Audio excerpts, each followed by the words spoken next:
This is CGTN, China Global Television Network.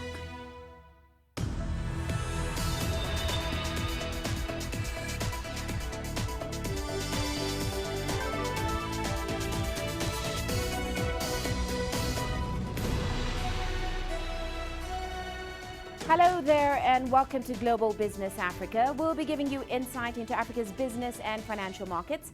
I'm Uche Okoronkwo, coming to you from Kenya's capital, Nairobi. Let's start with a look at the markets. Now, emerging market stocks were all lower today. MSCI's index fell 1.1% on the day.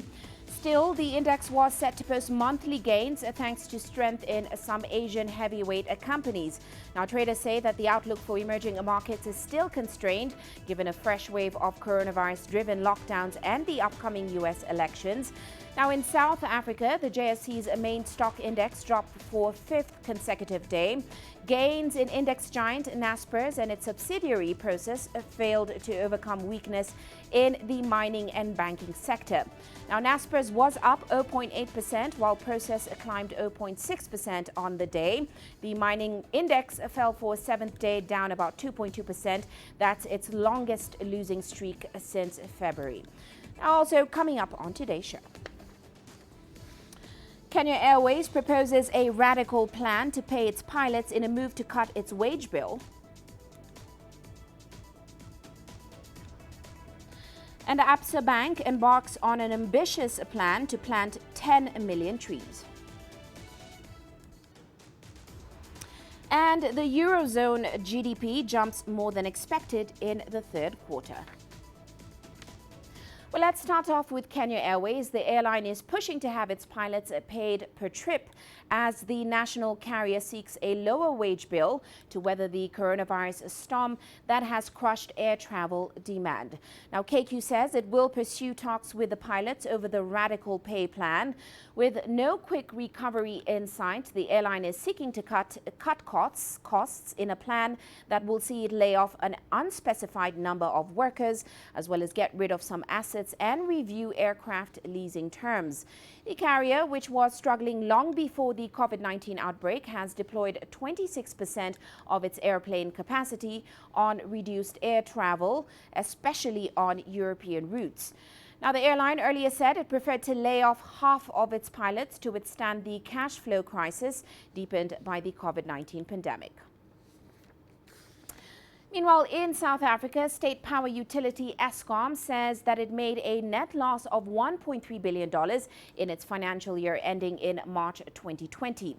But the company, which struggles to power Africa's most industrialized economy and is reliant on government bailouts, expects to make an even larger loss of $1.6 billion in the current financial year ending in March 2021.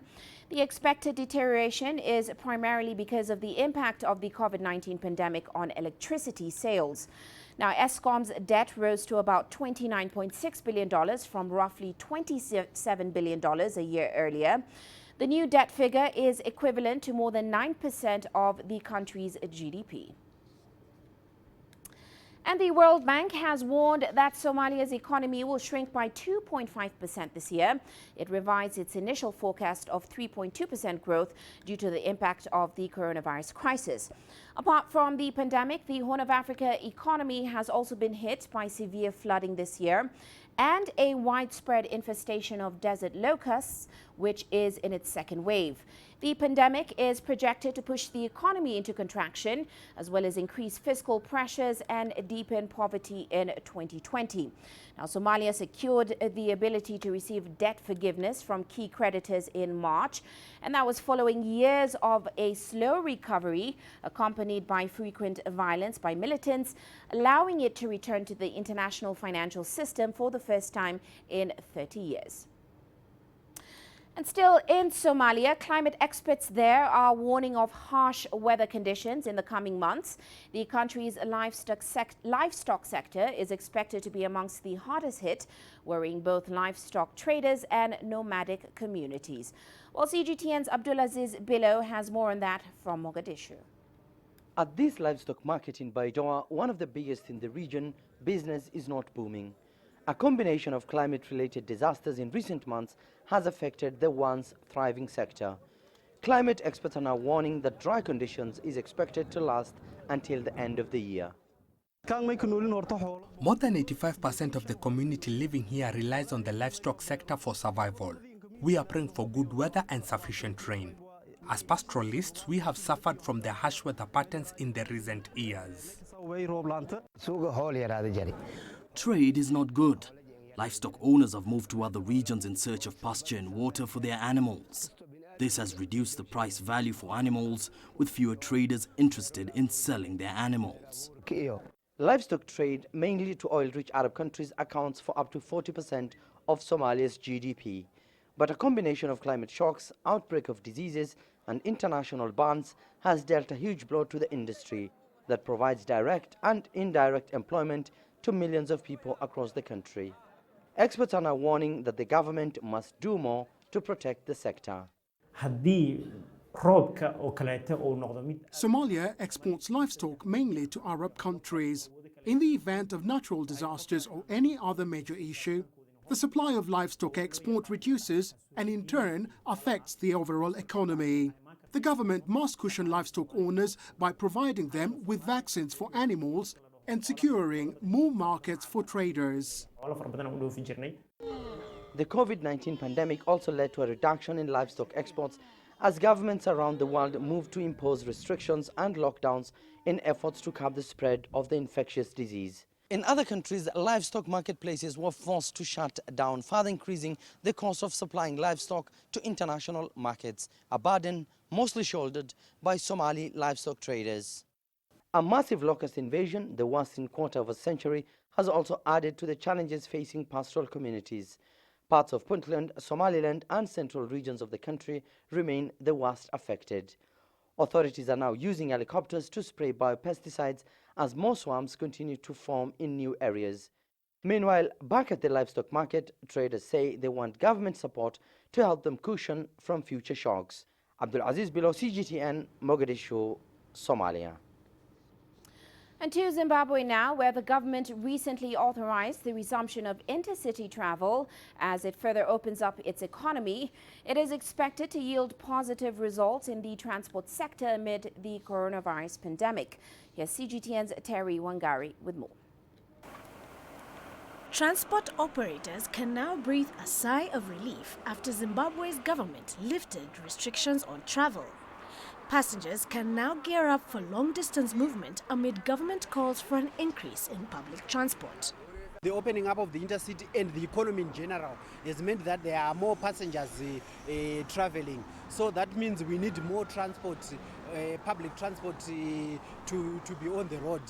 Unlike the current situation where there's shortage of transport and there is some effect with regards to the interchange of passengers between intercity and urban transport, where there are less Zupcos at urban transport and there are now more people traveling at intercity.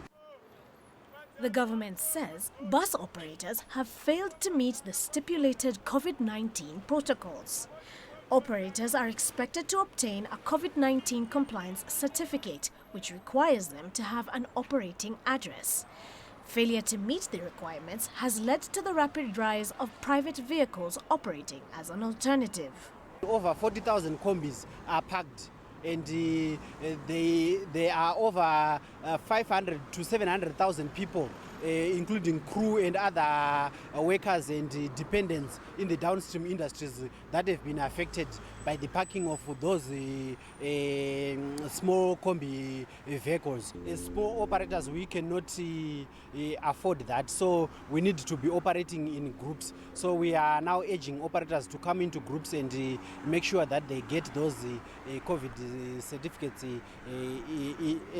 as an association rather than as individuals. The union representing operators is now lobbying the government to allow critical compliance guidelines of COVID-19 to be followed.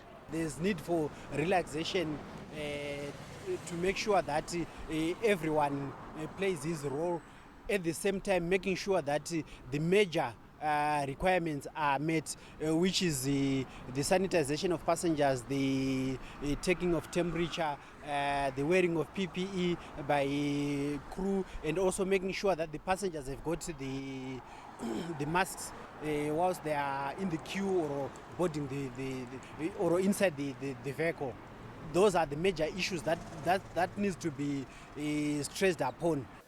Strict new operational procedures and an upgrade of terminuses are among measures being introduced to ensure the resumption of intercity bus services and prevent further spread of the coronavirus. Terry Wangari, CGTN.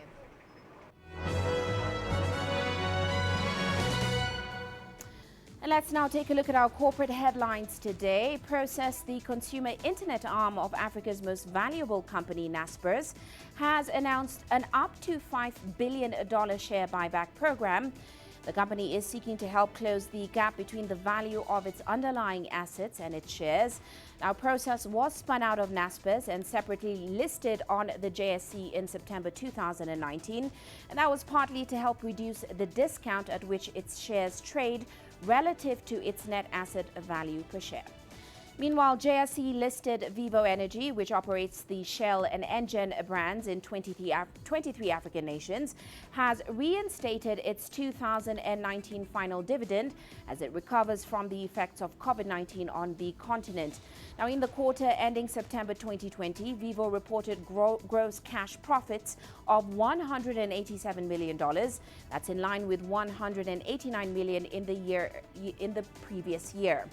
A 7% drop in fuel volumes sold was offset by higher unit margins of $75 compared with $71 in the third quarter of 2019. Meanwhile, US-based global hospitality chain Hyatt Hotels is building a 255-room hotel in Kenya. It is targeting tourists and business travelers arriving through the Jomo Kenyatta International Airport. The property will have 150 rooms and 75 residences. The New York-listed company said in a statement that its Nairobi and Nigeria Hyatt Regencies in Ikeja and Lagos are under construction as it affirms its presence in Africa. And ExxonMobil has posted its third straight quarterly loss and detailed deeper spending cuts to come as the oil major reels from the COVID-19 impact on energy demand and prices. Now, the largest U.S. oil producer by volume plans to cut its capital spending for 2021 to between $16 billion to $19 billion from a planned $23 billion this year. It's also reassessing its natural gas holdings in North America and could impair around $25 billion to $30 billion, but only if it changes its long-term development plans. And that is a look at our corporate headlines. Well, we are heading into a short break now, still to come on the show.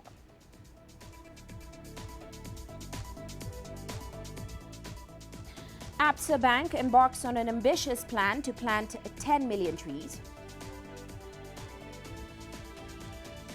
And Ethiopian coffee sales continue to surge despite the COVID-19 pandemic. The world economy as we know it is about to change. Global business reports highlight emerging markets, developing countries, and dynamic sectors worldwide. We feature top analysts and newsmakers to provide perspectives on every facet of business. From an on-the-ground perspective, we provide you with balanced and objective assessments. Fast, sharp, and insightful. Global business. Only on CGTN. There's more to this place than just glorious landscapes. There's more to it than just, say, Table Mountain or glorious, endless salt flats. There's more to it than countries that are home to some of the deepest mines in the world. There is so much more to this place, even if it is home to some of the finest diamonds on the planet. It is the sheer diversity of the people who call Southern Africa home and the relentless drive to make it a better place that make it so special. And we know that because this too is home.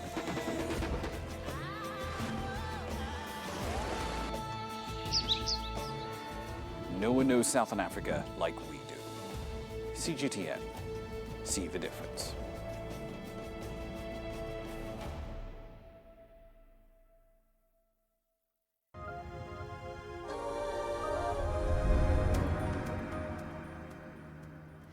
Welcome back. Now, Absa Bank Kenya has announced a commitment to plant 10 million trees across Kenya by 2025. The move is in line with the bank's renewed sustainability agenda. Now, Absa plans to be carbon neutral by the end of 2040. It is aligning its business and operations with the Sustainable Development Goals, as well as the Paris Climate Agreement and Global Impact. Last month, it was recognized as the first bank in Kenya to join the Kenya Green Building Society as a champion for initiatives that promote the green economy. Absa, in the meantime, has also announced a commitment to equip 1 million youth with the requisite employment and entrepreneurial skills under its Ready to Work program by 2023. Well, let's get more insight on Absa's sustainability commitments from Moses Muthui. He is the country's strategy director for Absa Bank Kenya.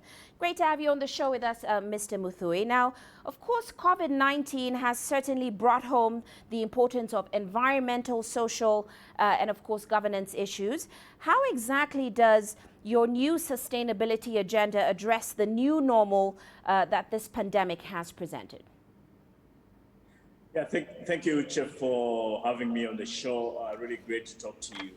Look, I think more broadly, sustainability has become a business imperative. And what I mean when I say that is it's no longer about business success. Businesses have to think about social progress. And for us, the overarching goal is exactly that. As we think about creating shareholder value, we must also be very cognizant of the challenges that we face as a society. As you say, COVID-19 has been one of its kind and obviously devastated nations and countries across the globe. We've never faced a pandemic that has created both a challenge to protect lives as well as to protect livelihoods. You remember in the global financial crisis, banks were part of creating the problem that led to the need to protect livelihoods. This time with COVID, there's a need to protect lives as much as to protect livelihoods. And so we've got to think about our sustainability program within that context. Obviously, the gains that had been made, whether it's on the social side, on the economic side, on the environmental side, have really been challenged and strained. And these have been exposed with COVID, where there's a much more concerted need that is needed for corporate organizations to step up. So today we announced our sustainability commitment report. And in a sense, what this does to us is it allows us to do well as do good. As we create shared value, we must think about broader stakeholders. And we've aligned our strategy to 4 key sustainable development goals. That is quality education, reducing inequality, responsible production and consumption, as well as economic growth. And so we are committing ourselves to think about social progress as much as we're thinking about business success. And that's what we announced today, and some of the statistics which you quoted around, training 1 million young people, planting 10 million trees, ensuring that all our suppliers have signed up to the UN Global Compact and they're practicing businesses responsibly. And these are just some snippets of what we're committing to do in the coming future. Now, of course, increasingly, globally, we're talking about the growing need for sustainability, especially in the formal economy, and that has presented opportunities. So give me a sense of how this new strategy will leverage those opportunities which have been presented, and how will we see it reflect in Absa's operations going forward?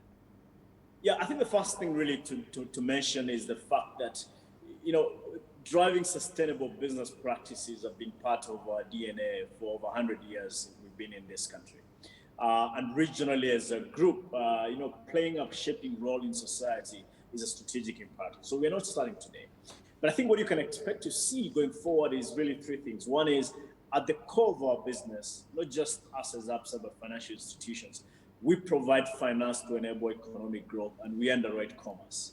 That's such a privileged position to be in, because if we apply finance in a way that promotes social good, then inherently our business is creating shared value. But also applying finance could create social challenges. So at the core of our business, whether it's supporting small businesses, and we've seen the next phase of economic transformation is from small businesses. We've extended 60 billion of payment holidays to small businesses here in Kenya at the expense of shareholder value. So we are kind of shifting the power of the customer, the power of our balance sheet towards the customer, as much as we care about returns. So expect us to continue expanding and extending our capital and our balance sheet to support economic growth sectors of this country. That's one. Secondly, we obviously consume natural resources as a company, and therefore we have to be mindful to reduce our ecological impact. So expect us to continue, applying principles in our day-to-day operations that reduce the ecological impact we leave on the planet. To give you an example, 60% of the water we consume within our operations is eco-friendly, and we want to take that closer to 100%. And I think lastly is the case of social investments. And as much as we talk about shared value where we create value with our stakeholders, there's still a case for direct corporate sustainability investments. And especially with COVID, where we've extended 50 million shillings to support the health system. We've trained about 150,000 young people. So we'll continue to still make social investments and societal investments as we also pursue shared value, which is more profiting with people, not profiteering with people, making sure that we create shareholder value, but not at the expense of people. So expect at the core of our business, we continue to drive shareholder value and shared value. But alongside our business, expect us to continue being very much involved in community investments. Well, let's delve a bit more into that. You've committed to the UN principles for responsible banking, and that points to the importance of finance actually fueling a healthy planet, green jobs, and of course the energy transition. So how much money will we see Absa churning into that commitment? So I think it's going to be an evolution, and it's going to be a journey. And it's going to be a journey and an evolution based on two things.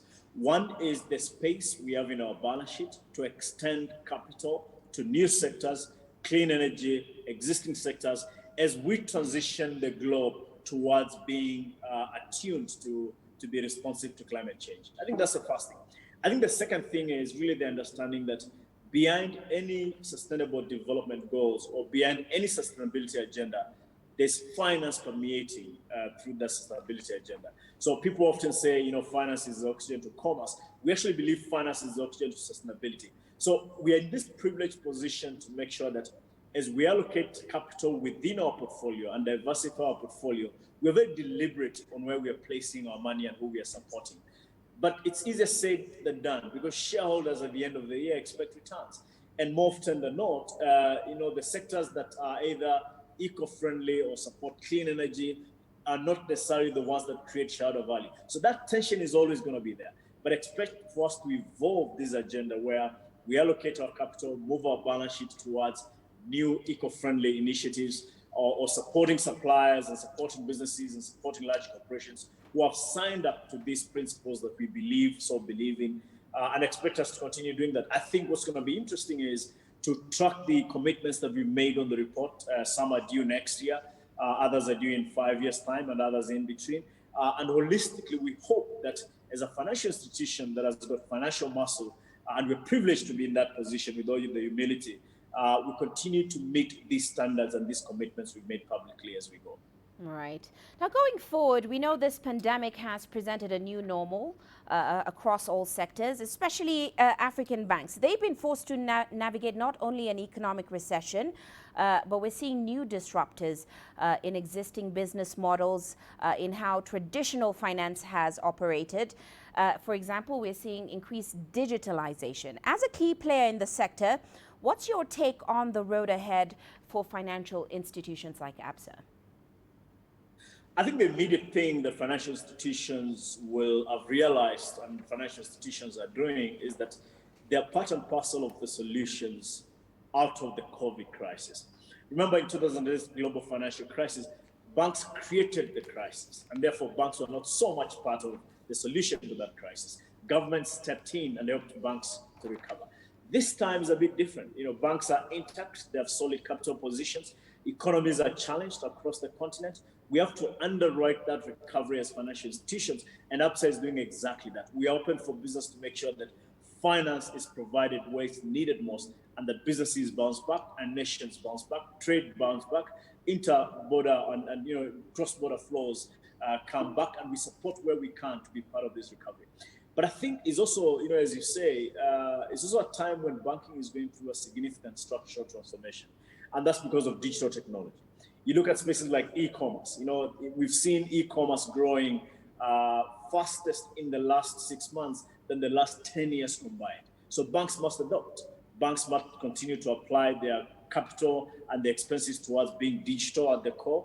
Consumers today seek financial services, but they don't necessarily seek financial providers.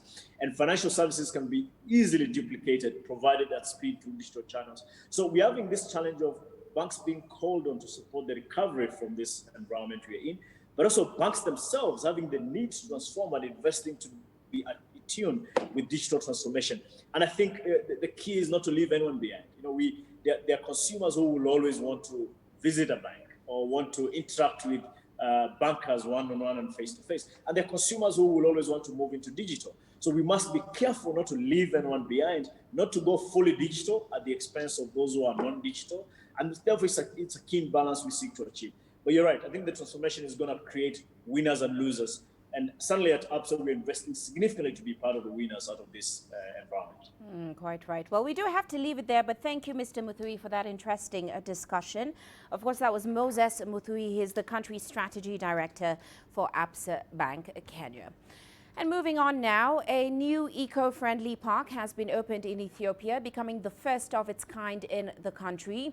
The Entoto Park, situated inside a forest just outside Addis Ababa city, took about a year to build. It is also part of the government's plan to develop clean and green tourist attractions. Here's CGTN's Coletta Wanjoy with the details. On the outskirts of Ethiopia's capital, Addis Ababa, lies the Entoto forest. For years, the only people who came here were either women collecting firewood to sell or Ethiopia's legendary long-distance runners to train.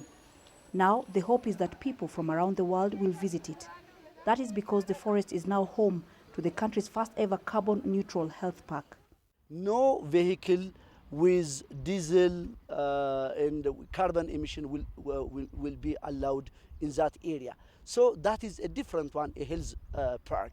So it's a historical park because Ethiopia is known for its athletes. You see, athletes still now make their exercise, physical exercise in that area. So when we open it, it will be a health park. People go and make physical exercise either by jogging, running, or riding bicycles or riding a horse.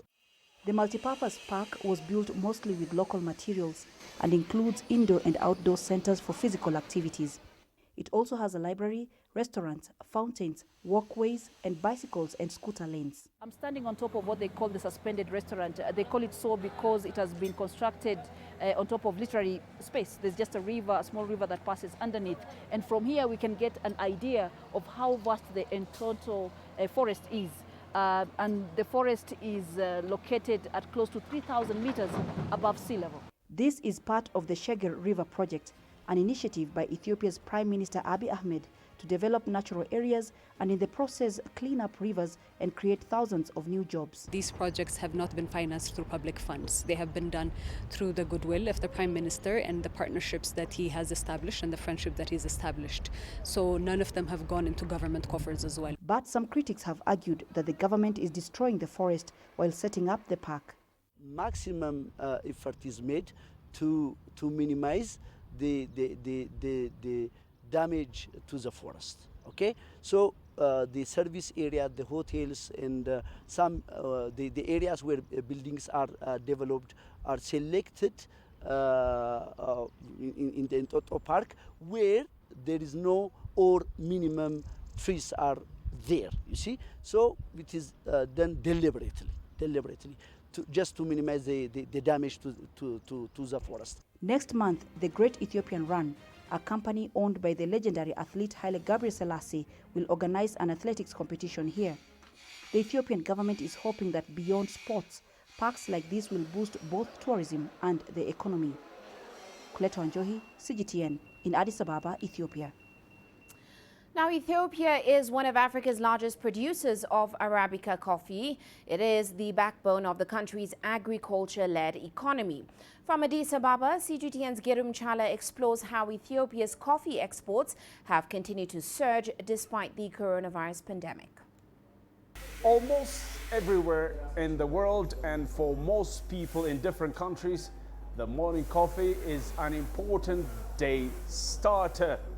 Well, I think I'm one of those people. And in here, what I have is one of the world's finest Arabica coffee. Strong, aromatic, and exciting. Ethiopia's coffee is famous worldwide, and export destinations include Middle East, China, Japan, most of Europe, and the United States.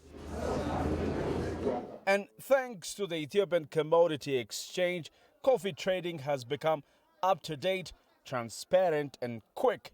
It's also helping small-scale coffee growers benefit more.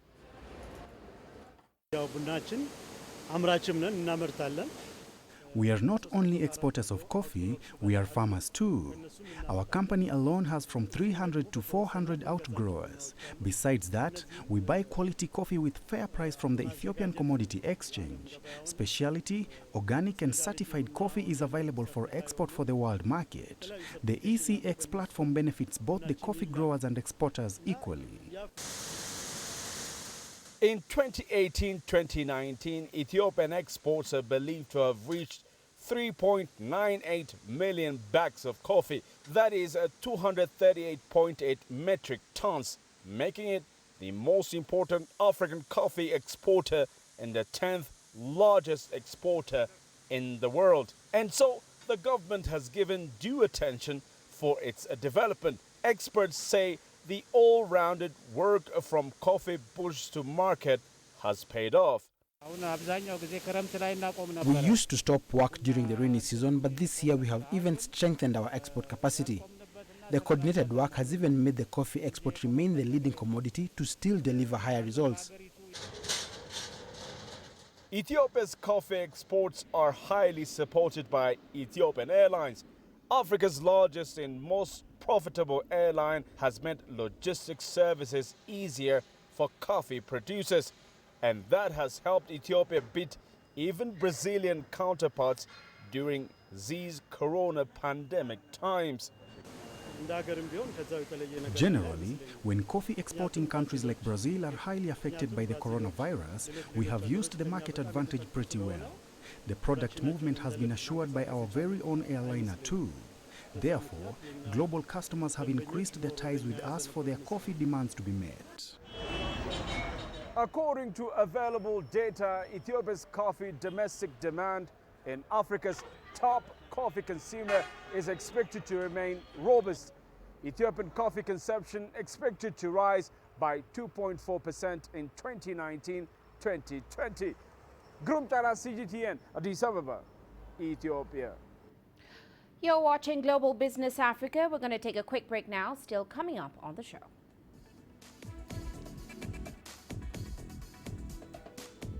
The Eurozone GDP jumps more than expected in the third quarter. And tech jobs survive the depressing global job cuts.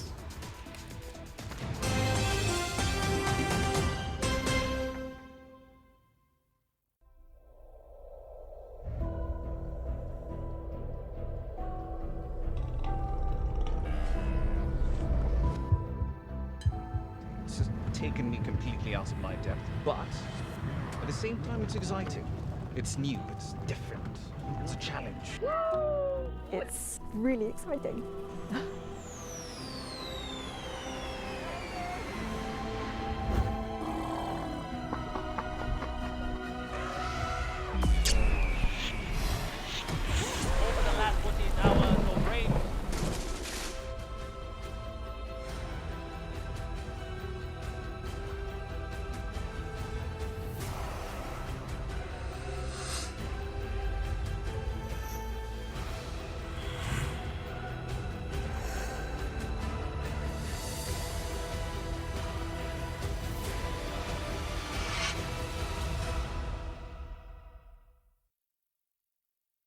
business in Africa is at a crossroads.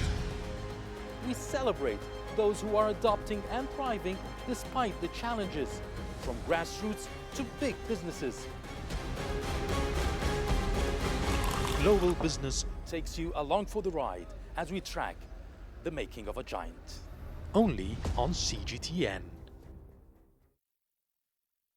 I try to not let it affect me, but there are days when it does. I'm a human being, and to see patients in a hospital bed and their family members are not there, there's no one there to hold their hand, that human touch, you know?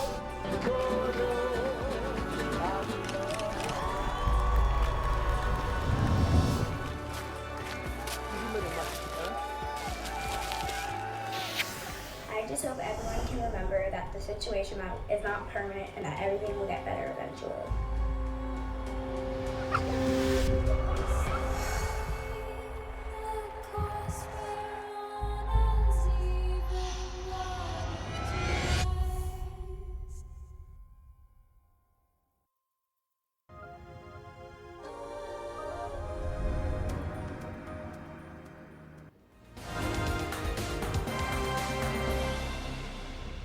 And here's a quick recap of today's top headlines. In Turkey, at least 12 people have died following an earthquake that hit the Aegean Sea on Friday.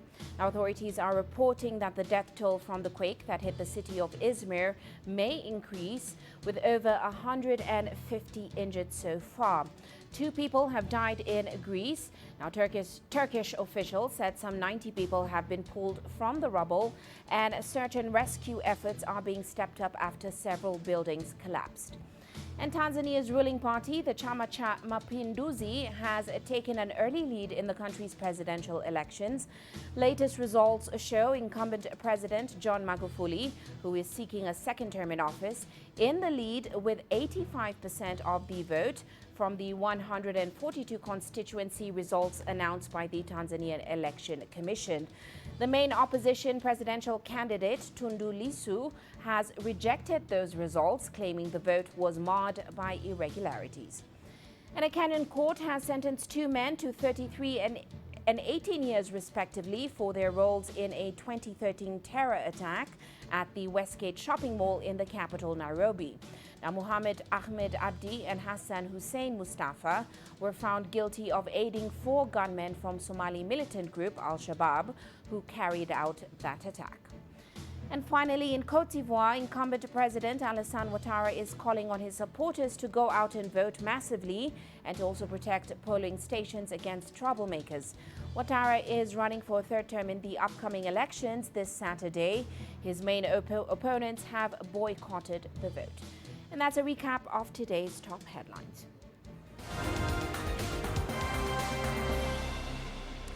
Let's get you some international news now. In Europe, and the Eurozone economy rebounded more than expected in the 3rd quarter from its coronavirus-induced slump, with GDP in 19 nations surging over 12% quarter on quarter, and that's after contracting almost 12% in the 2nd quarter. Now, economists are expecting a 9 to 10% rise instead. But the rebound is being overshadowed by worries over a new wave of infections in the region. European Central Bank head Christine Lagarde says she expects November to be very negative and that the last quarter's numbers will be on the downside. Recent hard data, survey results, and high-frequency indicators point to a significant softening in economic activity in the final quarter of the year.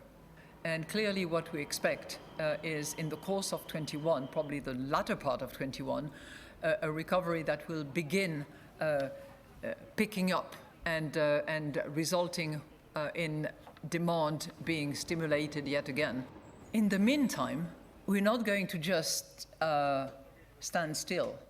We are going to use all the instruments that we have with the entire flexibility that we have, and I'm clearly here referring to PEP more than others, to address the situation and to address any development of the situation. Meanwhile, Britain can afford to ramp up its already massive spending push to counter the effects of the coronavirus pandemic on its economy. That is according to the head of the International Monetary Fund. Kristalina Georgieva called on Finance Minister Rishi Sunak to increase public investment and to boost welfare support for those who've lost their jobs over the crisis. The IMF estimates that Britain is on course to rack up a budget deficit of 16.5% of GDP this year, a move that has raised alarms in the ruling Conservative Party. And moving on now, a Dubai-based soap factory is intending to use the China International Import Expo to grow its presence in China in hopes of replacing some of the sales lost due to COVID-19. Jacob Greaves sat down with their founder and CEO, Stevie Lomas. How has COVID-19 impacted your business? It's been pretty devastating for us because 90% of our business up till now has been tourism, and we were really focused on the gifting market. Luckily for us, we had already, because of changes to the way products were moving out, and we knew that our big base of people buying our products were Asian, and in particular Chinese, and changes in the law in China had meant that our route to market was going to have to change. So we had already started looking at moving into the Chinese market directly via cross-border e-commerce. What benefits do you expect from showcasing your products at the Chinese International Import Expo? The real advantage is that the big buyers and the big purchasers in China go to that show to have a look at alternative sources of supply across the world. What's really going to make a difference for us this year is that we're with Dubai Chamber, but we're also with our Chinese partner there. So we're in a couple of different locations, and what we're really hoping is that it will stimulate the demand for the product by exposing us to a much wider audience of retailers. It's largely B2B in terms of the kind of company that goes to CIIE. When do you anticipate your e-commerce activity in China to intensify? We've actually already signed deals, and this has been via Dubai Chamber, who introduced us to our partner in Shanghai. So they've already signed a deal with Eastern Airlines on their online platform. Now, they are considered a relatively small platform in China. They only have 180 million subscribers to their base. So it's considered quite small. So we've already moved into that, and they'll be exhibiting us as well at the same exhibition. So that's really positive. But the next step for us is to go on to one of the really big platforms like Tmall. But it'll take probably 5 to 6 months. So I'm hoping really by the middle of next year that we'll be properly set up with a really solid e-commerce storefront in China. I am not anticipating that the tourism side of our business will grow back for maybe 2 to 3 years, but we're anticipating that we'll be able to replace that. In particular, that's why this show with Dubai Chamber is so important to us, with exports directly into the Chinese market, and we hope to double our 2019 figures in 2021. Now, the COVID-19 pandemic has seen record job losses this year, but there is still one industry that appears to be nearly recession-proof: technology. And as CGTN's Mark New now reports, many feel that coding is the new skill needed to solve the job market woes. As restaurant stores and large swaths of the economy battle through the ups and downs of the COVID-19 pandemic, one sector keeps clicking along: big tech.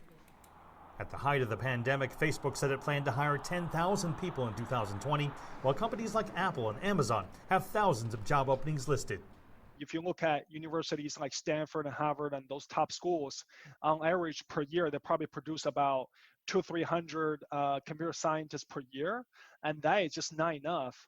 And as you can see, also based on data, majority of those classes are very much white, have a really high household income to support going through school. And so we believe that talent is evenly distributed, but opportunities are not. Wong believes computer programming boot camps like his coding dojo should be part of what he calls a national upskilling program to help job seekers during the pandemic. Beijing-born Chen Ye-zhang has a degree in finance, but couldn't find opportunities in that field when she moved to Seattle. She paid $15,000 for a 3-month course at Coding Dojo. Weeks after finishing, she got hired by a tech company and now works as a software engineer at Amazon. IT industry is not easy to be affected by the outside. So it's not like something like the restaurant. If people all feared about the COVID-19, so they won't go restaurants. So restaurant go bankrupt. People can stay in home and get into the internet and then shopping online. So if you have the coding skill, definitely you will feel confident in this panic.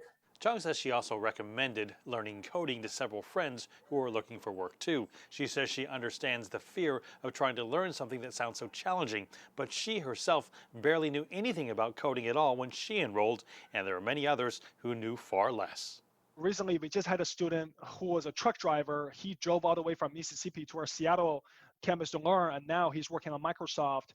And we have trained somebody who's above her 50s, and now she is a software developer as well. So, I mean, what I would tell people is that, look, you have to be committed to this, and this is something you are willing to sacrifice and you are going to put in the time. Wong estimates the salaries of the truck driver and 50-something woman increased by 50%. Coding Dojo has also run programs for refugees whose degrees from overseas weren't valued in the U.S. It operated off a firm belief that in the world of coding, where you're from has no bearing on what you can build. Mark New, CGTN, Sunnyvale, California. Now, vintage cars are a great talking point. They're just far enough outside the everyday experience since most of us only know just a little about them. Tonight, however, on What's Hot, CGTN's Mohammed Abubakar takes us to Egypt for a ride in some of the cars that have earned a significant place in the automotive sector. Syed Sima is passionate about vehicles, and not just any. He's into vintage and classic cars. Sima's love of vehicles all started when he was around the age of 25. He was attracted by their beauty and rarity. They were also relatively cheap at the time. Today, Sima has over 100 vintage cars to his name. He particularly has a special affinity for this early 1900 Urban which takes pride of place in his collection. He acquired the car which he fondly described as a piece of antique in the 1980s. This is a rare car that's entirely a piece of antique. If you look, you can see the whole car is made of wood and coated in steel. If you look here, this part is all made of wood, coated entirely in steel. The compartment is all made of wood, even the ashtray. It's a rare car. The steering wheel is also wooden. That is something rare. It hasn't happened a lot. The meter also spins. It indicates 10, 20 and 30, not just an ordinary indicator, but spins. Sima has also obtained a car that was once driven by former Egyptian President Anwar el-Sadat, whose presidential car was a black 1975 Chevrolet Impala.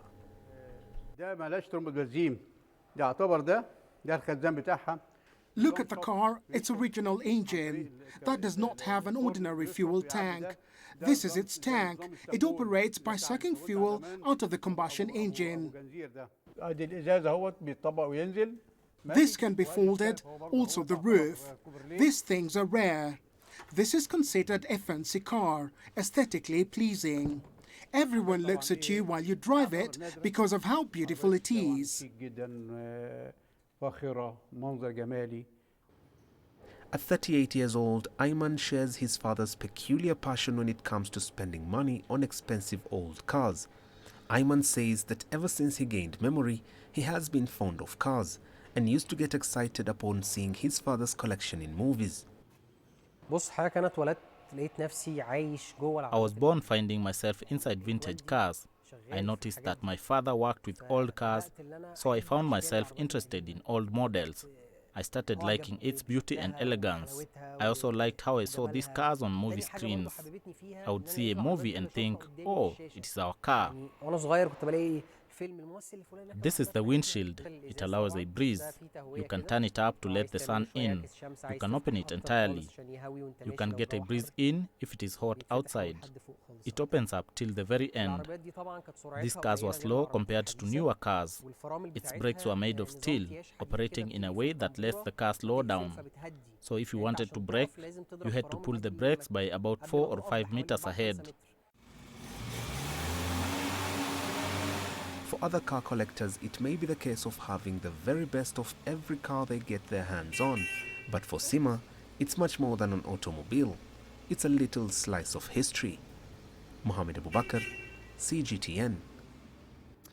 And on that note, let's take a look at commodity markets today. Global oil prices moving in and out of negative territory. They, of course, still remain on course for a second monthly fall as rising COVID-19 cases in Europe and the US heighten concerns over fuel consumption. Traders say the market is anxious about renewed lockdowns and, of course, the US election.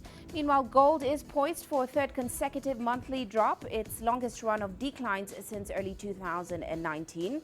Investors have been favoring the dollar as a haven in the final days before next week's pivotal US presidential election. But, of course, they did rise today as we saw the dollar retreat. Well, let's take a short break now. Still to come on the show.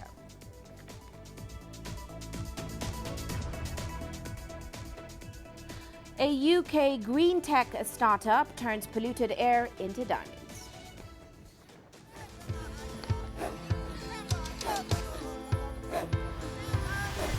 Africa is a continent of diversity, with varied climates and enchanting geography, and a people so distinct, but with a shared enduring spirit. We are at the heart of the continent to bring you the untold stories. Let's have a look. We celebrate Africa as it shapes its own destiny. Tunis, Cairo, Juba, Johannesburg, Ethiopia, Tanzania. Africa Live. Find your voice. Images may appear to be identical, but looks can be deceiving. The difference is not always obvious. It has to be discovered. There are always different sides to a story. We put the focus on the details. To see more, to understand better. CGTN. See the difference.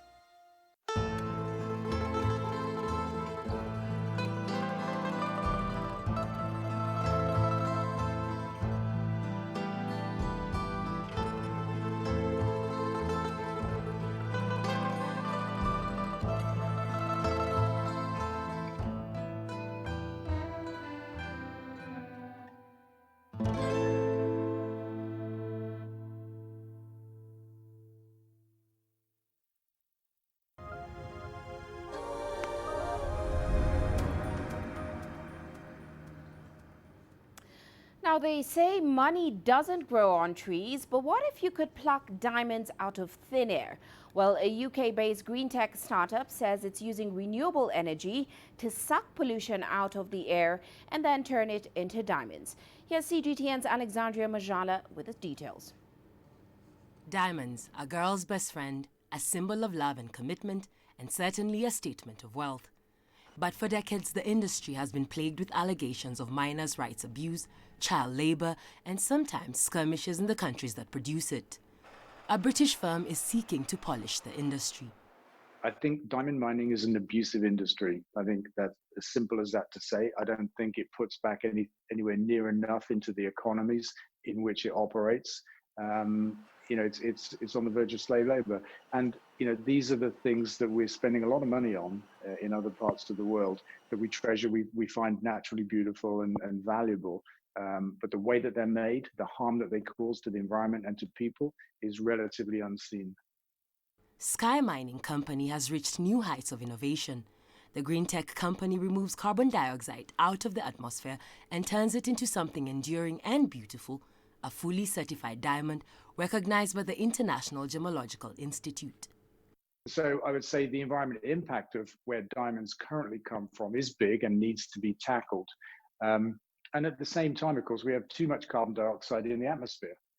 And so when I had this idea about 10 years ago, and I wondered whether it was possible to turn excess carbon dioxide into diamonds, which is a very permanent form of carbon, that was quite exciting. And it seems like a perfect 21st century industry to me, one that takes something we have too much of, carbon dioxide in the atmosphere, and turns it into something that we like to have, diamonds, and we can avoid the pollution and the impact of digging the ground for those. Sky mining has taken more than 5 years to develop a system powered by wind and solar to capture rainwater, splits it into hydrogen and oxygen, and then combines them to make methane, which, when passed through a plasma, allows the carbon atoms to form a diamond crystal structure without the enormous pressure needed in nature. The firm says that the whole process is carbon negative, using only renewable power and rainwater and leaving the air cleaner. We aren't creating planetary scale changes to the environment. We're just using machines to extract CO2 from the atmosphere. If you like, it's the flip side of industry today, which use machines to put carbon into the atmosphere. According to experts, although a single carat diamond contains a small amount of carbon, the environmental impact of diamond mining is huge. The notion of cleaning up the atmosphere is often linked to geoengineering, a branch of science with many critics, and one sky mining wants nothing to do with. Alexandria Majala for CGTN. Well, before we leave you today, let's take a quick look at Africa's currencies. South Africa's rand edging down against the US dollar in early trading today. Of course, risk appetite has cooled down as worries about the economy grow following this week's disappointing budget speech and a resurgence of coronavirus infections in Europe. In Nigeria, the naira remained flat on the parallel market, hovering around 460 naira per dollar. Now, traders are saying that plunging oil prices will continue to put pressure on the naira, and that pressure is likely to gain momentum in 2021 as we see the economy and imports recovery will trigger a future adjustment of the nation's currency to about 430 naira per dollar next year. Well, that's it for this edition of Global Business Africa. Remember, you can send your feedback to the contacts on your screen. You can also follow us on our various digital media platforms. From me, Uche Okoronkwo, and the rest of the team, thanks for watching.